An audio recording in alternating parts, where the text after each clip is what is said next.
अब काफी देर हो चुकी है, चलिए आपको घर छोड़ दूं। देव की बात पर हीर ने सिर झुकाए झुकाए जवाब दिया, सब आपको मेरी वजह से परेशान होने की कोई जरूरत नहीं, मैं अभी चली जाऊंगी। नहीं मिसिर, परेशानी की कोई बात नहीं, आप मेरी जिम्मेदारी हैं। देव की बात पर हीर ने अचानक सिर उठाकर देव को देखा। व्हाट? हीर चौंक कर बोली तो देव सिरपटा गया। वो मेरा मतलब था कि फिलहाल तुम ऑफिस में हो तो मेरी जिम्मेदारी हो, और मैं अपने किसी भी एम्प्लॉय को ऐसे छोड़कर नहीं जा सकता। और चलो अब सब काम हो गया, बाकी कुछ काम कल कर लेना, टाइम काफी हो गया है। देव ने हीर को याद दिलाते हुए कहा तो हीर ने वक्त देखा जहां घड़ी ने रात के 9 बजाए थे। हीर को भी लगा शायद सब लोग अब तक चले गए, इसलिए उसने भी अपना सामान उठाया और देव के साथ चलने लगी। इधर अनिकेत चाचा जब घर आए तो सरला सिर पर हाथ रखे बैठी थी। अनिकेत ने सरला को देखा और आसपास का माहौल देखकर बोले, अरे क्या हुआ सरला, वो लोग आए थे, क्या बात बनी? इस बार तो पक्का मान गए होंगे, भला हमारी रिया में कोई कमी है?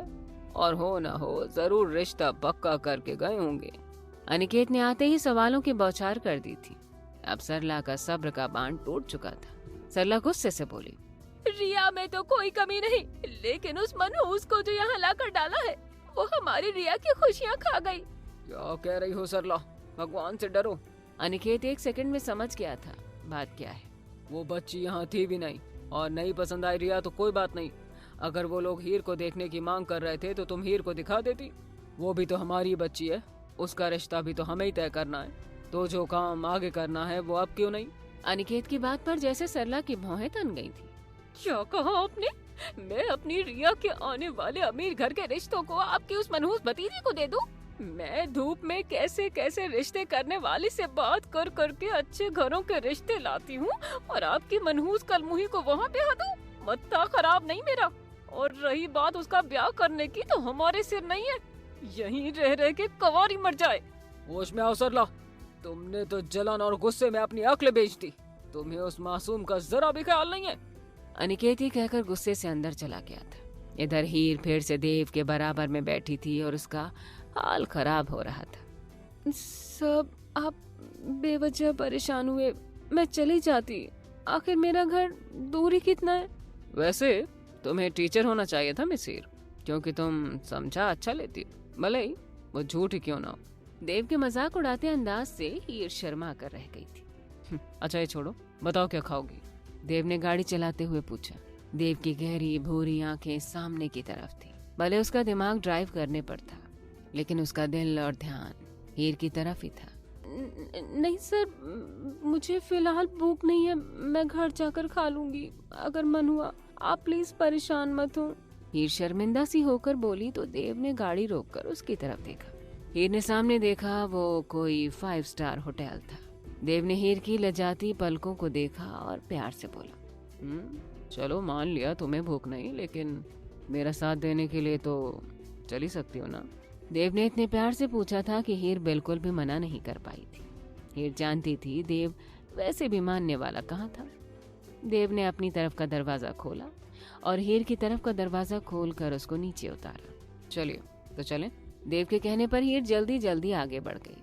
देव इतना हैंडसम था, हर लड़की उसको नजर घुमा घुमा के देखती थी। देव हीर के साथ ज्यादातर अकेला ही होता था, वरना उसके गार्ड हमेशा उसके साथ रहते थे। देव ने वीआईपी सीट देखी जो पहले से बुक थी। देव ने हीर को बैठाया और खुद उसके सामने आकर बैठ गया। हीर को वैसे ही इतना अनकंफर्टेबल लग रहा था, ऊपर से देव की आंखें भी उसके ही ऊपर थी। तो बताइए क्या खाना पसंद करेंगी आप? देव के सवाल पर हीर ने पेड़ से नजरें झुकाए ही जवाब दिया। सब जो आप कहेंगे मैं वही खा लूंगी, प्लीज आप यहाँ अपने लिए आए हैं, जल्दी से कुछ खा लीजिए, घर पर सब मेरा वेट कर रहे होंगे। देव ने खुद ही काफी कुछ ऑर्डर कर दिया था और अब जबरदस्ती हीर को ठुसा ठुसा के खिला भी रहा था। अरे मिसिर, आपने ये तो ट्राई नहीं करा, बहुत फेमस है, यहाँ का बेस्ट चाइनीज है। हीर का पेट वैसे ही चिड़िया जैसा था बेचारी का, जो थोड़ी ही देर में भर जाता था। थोड़ी ही देर में देव ने हीर को जबरदस्ती करके सब खिला दिया था। दोनों होटल से निकलकर बाहर आ गए जब हीर का पैर फिसला और वो बुरी तरह गिरती। अगर देव की मजबूत बाहें उसको थाम न लेती। हीर देव की बाहों में छिपी कांप रही थी और देव के हाथ हीर की खुली कमर पर थे।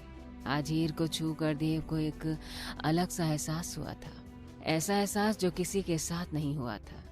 देव का दिल उसको आगे बढ़ने के लिए मजबूर कर रहा था और हीर के गुलाबी नाजुक होंठ उसको बुला रहे थे।